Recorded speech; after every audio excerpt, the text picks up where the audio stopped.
My mom gave away my bedroom to my brother's new girlfriend like I was just a piece of old furniture. So I gave that girl the landlord's number, and you better believe it didn't end well for anyone but me. Stick with me while I share my story, and if it touches you, don't forget to support our channel by hitting that subscribe button, dropping a like and sharing it with the people you care about. My name's Maya Chen, I'm 18 and honestly I like quiet things. Art, my music, being alone. I don't ask for much, but somehow that made me invisible in my own house. My mom Linda always acted like I was the difficult one, but my older brother Jake, he could do anything and still get praised like some hero. One day Jake came home with this girl Ashley Parker. She was pretty, loud and full of drama. She'd apparently gotten into a big fight with her parents and needed somewhere to stay for a few days. My mom didn't even hesitate, she looked straight at me and said, "Maya, let her use your room for now. Be a good girl." I laughed thinking she was joking. She wasn't. Within an hour I was dragging my stuff up to the attic. No warning, no talk, nothing. Just move. The attic was gross. Cold air leaked through the small window. The ceiling slanted so low I couldn't stand up straight in half of it. It smelled like old insulation and dust. And that's where I was supposed to sleep and live. I sat on a pile of blankets that night, looking up at the exposed beams and single bare light bulb, thinking, how is this okay? Meanwhile downstairs, Ashley was already cozy in my bed. I could hear her laughing with Jake through the thin floor. She was using my lamp, my pillows, my art desk. I tried to tell my mom I wasn't okay with it. I said it wasn't fair. She just sighed and said, "Stop being dramatic, it's just a room." Jake smirked and told me to grow up. Ashley smiled like the queen of the house. That night I looked at my old room one last time through the half-open door. Ashley had already hung up her purple scarf over my mirror. My favorite movie poster was gone, and there was a faint scent of her expensive perfume floating in the air. I didn't cry, I didn't scream. I just stood there frozen. For the first time in my life, I truly felt replaced. But I'm not the type to stay quiet forever. Not when someone takes my space and acts like I was never there. They thought I was weak. They forgot I pay attention. And they definitely didn't know what I was capable of. So I stayed quiet for now, but not for long. I tried talking to my mom again the next day. I stood in the kitchen while she chopped vegetables and said, "I really don't think it's fair I had to move to the attic." She didn't even look at me, just sighed and said, "Maya, stop being dramatic. It's just a room. Just a room." It was my room. My space, my comfort. But none of that seemed to matter to her. Got worse after that. Ashley wasn't just staying in my room, she was claiming it. I walked by one afternoon and saw her hanging up fairy lights and putting up new posters. She'd thrown out my old art supplies and even my stuffed elephant I'd had since I was 7. I found it in the hallway trash like it meant nothing. When I picked it out and held it, Jake laughed. "Why are you being weird? Ashley's family now. Just let her settle in." Family. She didn't even live here a week ago. The door to my old room was always closed now. I wasn't allowed in. One time I opened it a crack to get my sketchbook and Ashley snapped, "Knock first," like I was the intruder. Later that night I noticed she was wearing one of my hoodies. The gray one I loved. I said, "That's mine." She smiled and said, "It was just hanging there, you don't even use it." My heart dropped. She used my shampoo, my face wash. She had even moved my stuff from the top drawer into a cardboard box and shoved it into the closet. I felt like a stranger in my own home. No one cared how I felt. Not my mom, not Jake, and definitely not Ashley. One night I walked back downstairs quietly, hoping to grab my favorite art journal when she wasn't around. But the moment I stepped in, I saw my private sketchbook lying open on the bed. Pages flipped, her handwriting in the margins making fun of my drawings. I stood there frozen. I didn't say anything. I just turned around and walked back to the cold, cramped attic. That night I stared at the slanted ceiling and made a promise to myself. If they wanted to act like I didn't exist, then I'd remind them. And I'd do it in a way they'd never forget. The favoritism wasn't new. I had grown up with it, watched Jake get away with things that would have had me grounded for weeks. But this time it stung in a way I didn't know was possible. One afternoon after school I walked in and saw shopping bags on the couch. My mom had gone out. I peeked inside, half hoping maybe she'd gotten something for me. Inside were new pastel bed sheets, matching fairy lights, and candles that smelled like vanilla cupcakes. My heart dropped. Ashley. That night I heard laughter coming from downstairs, real high-pitched, fake giggly laughter. When I crept down to look, I saw the door to my old room wide open. Ashley had invited friends over, girls I didn't even know. They were sitting on my bed, snacking on chips, flipping through magazines like they owned the place. I stood there for a second, unseen, then quietly went back up to the attic. Later when I came down for dinner, the smell of chicken parmesan hit me. I felt a small flutter of hope. That was my favorite. But when I got to the table, Linda was placing a second dish down, seafood pasta, which I couldn't eat because I was allergic to shellfish. She said, "Don't worry about it, Maya, I didn't have time to make 2 meals." Ashley smiled and took the biggest piece of chicken. Got worse. One night I overheard my mom on the phone with someone. She was talking about helping Ashley out with her college application fees. That wasn't a problem in itself, except I remembered a few weeks earlier my mom had said she couldn't help me pay for my car insurance. She told me to be realistic. Turns out she had dipped into my insurance fund to pay for Ashley's applications. I didn't even cry. I just felt numb. Then the worst thing happened. I went looking for my memory chest, the one with my baby bracelet, the drawings I'd made in elementary school, even the birthday cards my dad gave me before he moved across the country. I hadn't seen it since I moved to the attic.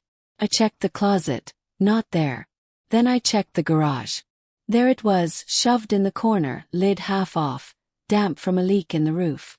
My drawings were stuck together, my bracelet was tarnished, the cards were soggy and torn. I stood in that cold garage for a long time, the smell of mildew filling my nose. I didn't yell, I didn't scream. I just knew something in me had changed. They didn't see me, not really. But soon they were going to feel me. I stopped talking and started watching. Every time Ashley walked in from work or school, I wrote it down. When she left, when she had food delivered, when she took a shower. I even noted the packages that came with her name on them. She was basically living with us and not just crashing for a weekend like Mom kept pretending. I started recording little things too, like the time Linda told me, "She's practically part of the family now, so get used to it." Or when Jake said, "You don't own that room anymore." I wrote it all down, dates, times, exact words. My journal became less about feelings and more like a case file. Then one night, while lying awake in the attic wrapped in 3 blankets because the heater barely worked, I started Googling. I searched things like tenant laws and long-term guests not on lease. And guess what? In our state, if someone stays over a certain number of days and receives mail or uses the utilities like a resident, the landlord has to be notified or it's a lease violation. That's when I found his name, Mr. Robert Kane, the landlord. I'd only met him once, years ago when we moved in. Grumpy, stiff, the type who cared more about rules than people. But that worked for me. Ashley didn't know I was plotting. She was too busy playing pretend queen of the house. She started making comments like, "I think this room needs plants," or, "I'm going to redecorate soon." She told Jake she wanted to hang LED lights across the ceiling, which used to be in my ceiling. I walked past her one day in the hall and she didn't even look at me, just kept scrolling on her phone like I was the guest, like I didn't belong. That's when I knew I was done being quiet. No more begging for space, no more hoping someone would stand up for me. I was going to fix this myself and it was going to sting. I waited until a Wednesday afternoon when I knew Mr. Kane would be in town doing inspections. He always checked on the unit next to us once a month. I saw his old blue truck parked outside and didn't hesitate. I threw on a hoodie, grabbed my notebook, and walked over like I had a casual question.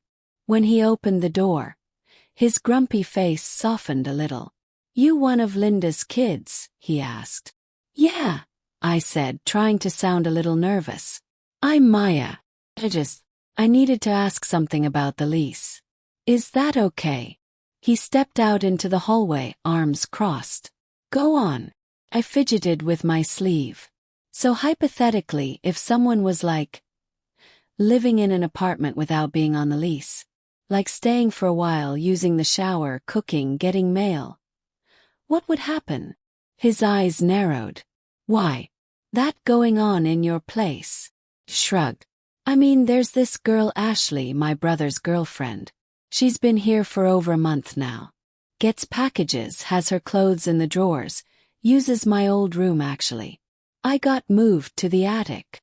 He raised an eyebrow. "She on the lease?" "No, sir. My mom never told you, right?" "Not a word." He grunted. "And if she's getting mail there, that counts. Showers, meals. That's living, not visiting. You sure it's been more than 2 weeks?" He nodded. 5, maybe 6 weeks. He cursed under his breath. "Name?" "Ashley Parker. 19, blonde hair, kind of loud," I added with a fake little laugh.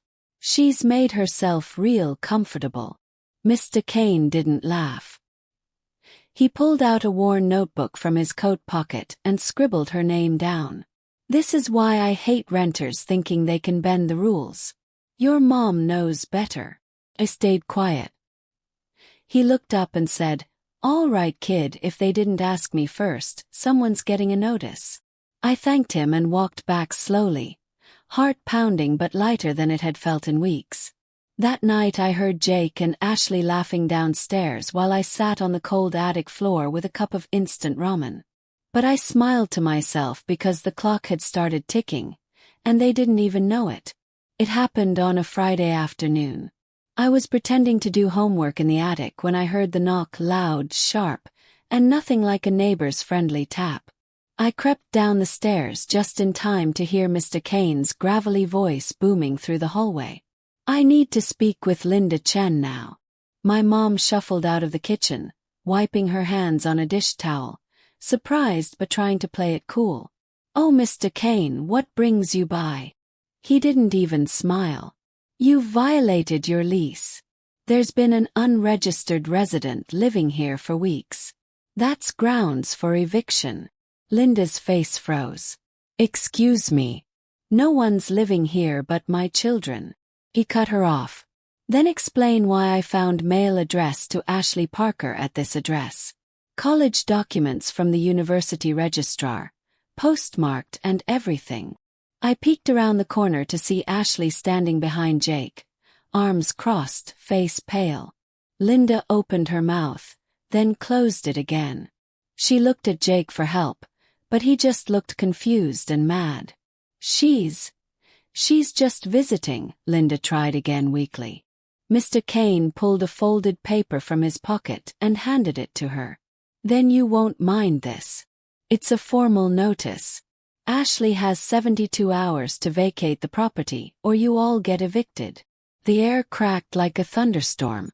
Jake's face turned red. "Are you serious right now? This is ridiculous." Ashley snapped. "I didn't even know that was illegal.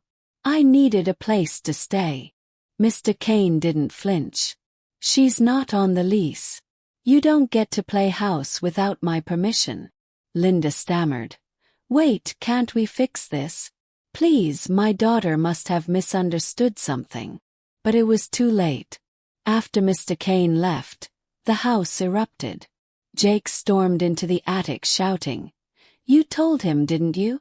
You ruined everything, Maya." Linda was crying in the kitchen, repeating, "This can't be happening, this can't be happening." Ashley slammed a door so hard downstairs that the walls shook. I just stood at the top of the attic stairs, quiet and still. For the first time in a long while, I didn't feel like the stranger in the house. Felt like the storm. No one said sorry. Not once. Not even when Ashley was dragging her tear-streaked self out the front door with 2 garbage bags and 1 glittery pink suitcase. Not when Jake stood stiffly by the doorway with his arms crossed, watching her leave like he was the one being wronged. Not even when Linda stood behind them both, lips tight and eyes full of blame, like I had ruined her perfect little family setup. Instead, Linda turned to me the second the front door shut behind Ashley and snapped, "You didn't have to be so manipulative, Maya." I stared at her, mouth dry. Manipulative? You knew exactly what you were doing. You embarrassed this family. I almost laughed. Embarrassed? The only person who should have been embarrassed was her for letting some random girl walk into her daughter's room and erase her like she never existed. But I didn't say anything. I just blinked at her once, nodded slowly, and walked away. Jake didn't say a word. Didn't look at me. Not when Ashley left, not while Linda fumed, not when I passed him on the stairs. And Ashley, well, she made sure to have one final word before she left. She turned to me with her fake innocent eyes, her voice shaking with fake emotion, and spat, "You're cold, you know that?" Smiled. Didn't respond, didn't flinch. She wanted me to fight back, to yell, to make a scene so she could play the victim again. But I just stepped out of her way and watched her leave. When they were all gone, I went to my room. It was still full of her things. Sparkly pillows, heart-shaped mirrors, fairy lights, cheap perfume. Didn't even smell like me anymore. It smelled like a stranger had lived there and tried to make it hers. So I cleaned it. Slowly, one drawer at a time. I threw out everything that wasn't mine, folded the blankets she'd crumpled, hung my posters back up. I even pulled my favorite worn-out hoodie from the back of the closet and sat on the bed clutching it like a memory. Took hours, but I didn't stop. Not until the room felt like mine again. That night, for the first time in weeks, I locked the door. I curled up in my bed, my own bed, and stared at the ceiling for a long while. I didn't cry, I didn't smile either. I just breathed. And then I slept like a rock. The house feels different now. Not better, just quieter, colder. No more stomping from downstairs, no more fake giggles, no more slammed doors at 2 a.m. But in place of the chaos, there's this awkward silence that stretches between the walls like fog no one wants to acknowledge. Linda doesn't say much to me, but I see the shift. She knocks now. It's soft, barely a tap, but it's there. Pause before entering, a question before borrowing anything. Once she even asked if I wanted something from the store. I told her no, and she didn't push. That's how it is now. Jake doesn't speak to me at all. He eats fast, leaves faster, and spends most of his time in the garage or out with friends. I think he's still mad. I also think he knows I don't care. Not anymore. The space heater for the attic finally came in the mail. One of those portable ones with a fake fireplace glow. It's warm and quiet, and it actually works. I set it up upstairs just once to make sure it worked, and then I packed it away in the closet. Just in case I ever get banished again. Better to be ready this time. But for now I have my room back. My real room. My scent is back, lavender and vanilla. My posters are up again, curling a little at the corners but still proud. My art supplies are organized neatly on the shelves just the way I like them. And my music plays loud now. Not loud enough to get yelled at, but loud enough that I can feel it in my chest when I lie back and close my eyes. There's still tension, yeah. There's still weird glances at dinner and silent mornings. But no one touches my stuff. No one tells me to move. No one calls me dramatic for wanting basic respect. It's not a warm home anymore, but it's a peaceful one. And for now, that's enough. Graduation came quicker than I expected. 1 minute I was counting the days just to survive each one, and the next I was in a stiff blue robe, hair curled, walking toward a future I had built for myself. Linda came, of course. She wore her proud mom face like a mask. Big sunglasses, heavy makeup, and that forced smile that didn't quite reach her eyes. She clapped hard when my name was called, even shouted, "That's my girl!" Like we'd been best friends all along. It made my stomach twist. Not from nerves, just from the weight of what wasn't real. Jake came too, though he kept to himself, leaning against the back fence of the football field like he didn't want to be seen. When the ceremony was over, he gave Linda a short hug and muttered something I couldn't hear. Then he left. Just like that. No goodbye for me. Not that I was looking for one. When it was my turn to speak, I stood at the mic and looked out at the sea of faces. Some were teary, some were bored, some were wide-eyed and full of hope. I took a breath and said the words I had written at 2 a.m. the night before. I want to thank the people who showed me who I never want to be. Who taught me that silence isn't strength, that kindness isn't weakness, and that home isn't always a place. It's something you build for yourself. I'm walking away today not because of who stood behind me, but because of who tried to stand in my way. I didn't mention Linda or Jake or anything that tied me to the house I had outgrown. And when I stepped off the stage, the applause felt different. Lighter. Like it was really for me. After the crowd started thinning out, I spotted Mr. Kane leaning against his old pickup. His shirt was tucked in for once, and he looked like he'd even combed his hair. "Thought I'd come see the troublemaker graduate," he said with a grin. "You made it." Smiled. He gave a small nod. "I'm retiring next month, but I wanted to say, you're sharper than most grown folks I've dealt with. Don't let them dull you." I didn't say anything back at first, just smiled. Real one. The kind no one else had gotten from me that day. And that was enough. A few weeks after graduation, I came home from work to the sound of laughter coming from the attic.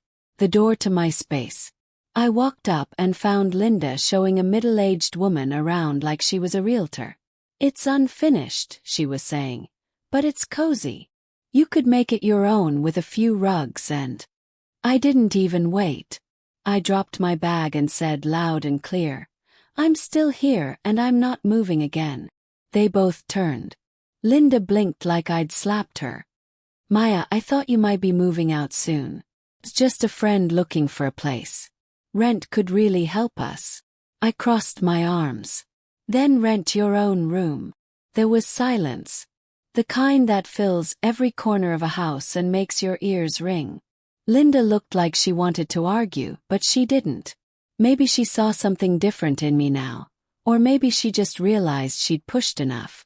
She turned to her friend and said awkwardly, "Never mind, it's not available after all." The woman gave a polite smile and left quickly. And Linda? She didn't say a word. Just disappeared into the kitchen. That weekend I redecorated the attic. My attic. I painted the walls a soft blue that felt like peace. I hung art I loved.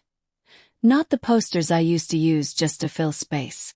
I bought a new lamp, a thick rug, and installed a proper lock on the door. No one else came up. No one asked questions. For the first time that space felt like mine. Not something I'd been shoved into, but something I had claimed, protected, and earned. I didn't win by yelling. I didn't scream or fight or cry. I won by making them remember I was always there. Do you think Maya was right to stand her ground and claim her space, or should she have just let it go for the sake of peace? I'd love to hear what you think in the comments, and if stories like this speak to you, make sure to subscribe and turn on the notification bell. You won't want to miss what's coming next.